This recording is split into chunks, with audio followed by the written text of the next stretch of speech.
Okay, so today is day 55 of What's in the Bible, where we're reading through the entire Bible to get an idea of, what's in the Bible, what are the contents of the Bible.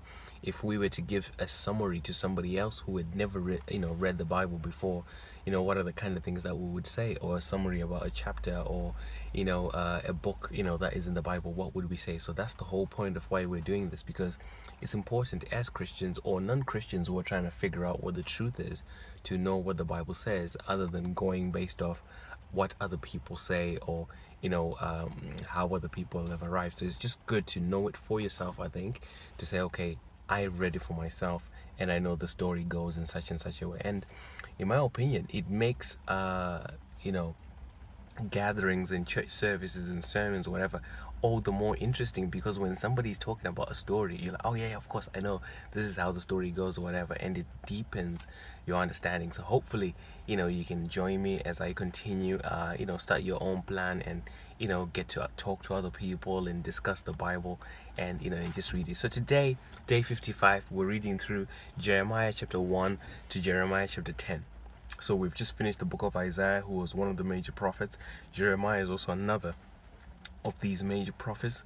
They're called major prophets just because they wrote a lot, right? So we then have the minor prophets that are coming, but you notice that those books are very, they're very small. So Jeremiah chapter 1, Jeremiah was the son of a priest. That's how it actually tells us in the introduction, that the word, of God came to him in the days of King Josiah, King Jehoiakim, King Zedekiah, and until Israel was taken into captivity to Babylon. So that's where we finished off the story in Second Chronicles or Second Kings, where the king of Babylon then came and took Israel and Judah into captivity because of all the sins.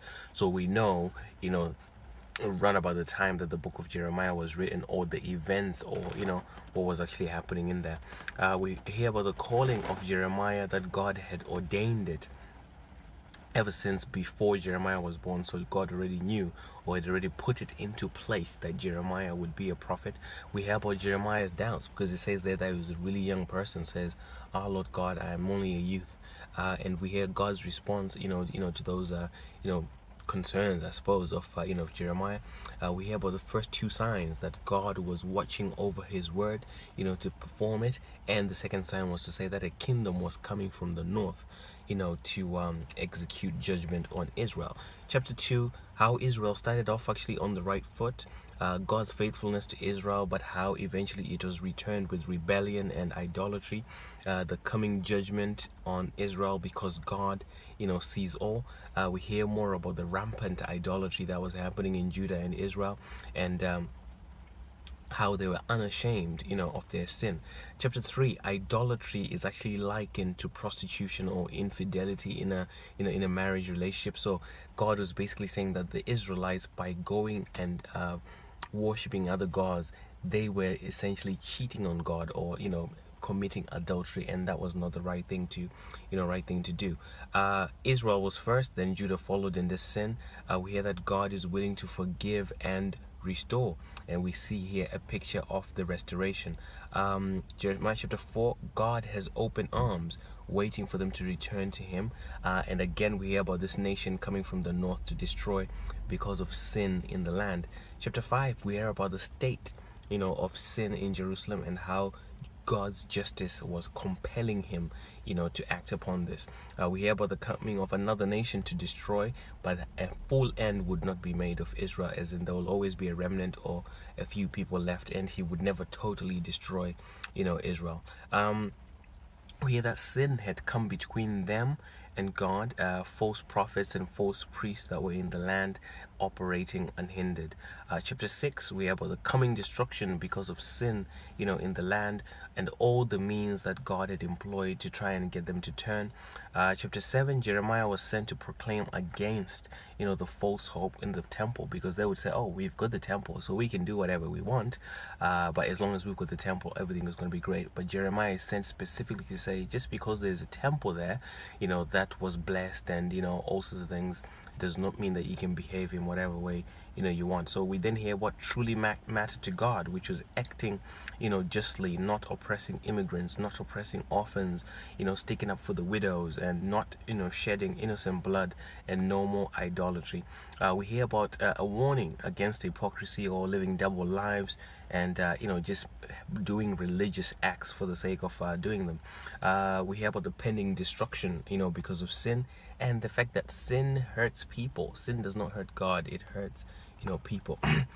We hear about the persistent stubbornness of Israel over how over how they were supposed to follow God's law, and their idolatry and everything else. So God already knew, even when He sent Jeremiah, that they would not listen, but He sent Jeremiah anyway to testify against them, and this judgment was coming. Chapter 8. How the sin was getting worse and worse, that even animals at this point were better because of the unfaithfulness, of the people. We hear that the judgment was coming for these sins, and Jeremiah cries and is wailing for the people. Chapter 9. God's justice. Again, we hear that it compels them to act upon the sinful state. That the situation was really one to cry over, because it was a sad situation.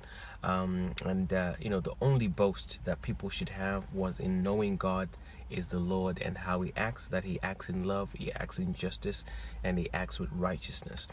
Chapter 10, the last chapter of today, the futility of idols and God being the true God.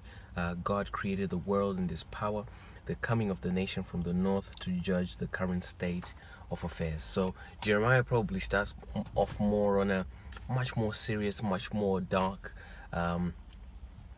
kind of outlook than we had with Isaiah, for example, because Isaiah was like, okay, this is the situation, this is all the sin, but this is what I'm going to do, I'm going to restore you, etc. But this, looks to be a bit more, more grim, and Jeremiah is just crying, as he's saying these things to the people, because sin, was not a great thing in the land, and this is not what they had been created to do. So we'll continue tomorrow just to get to see more of how the story, kind of, builds up until we get to the first promise of what was called the new covenant, which I think is really important. I mean, we've already heard about it in Isaiah, but I think it gets a bit more treatment in the book of, Jeremiah. So hopefully that's helpful. I'll see you guys tomorrow.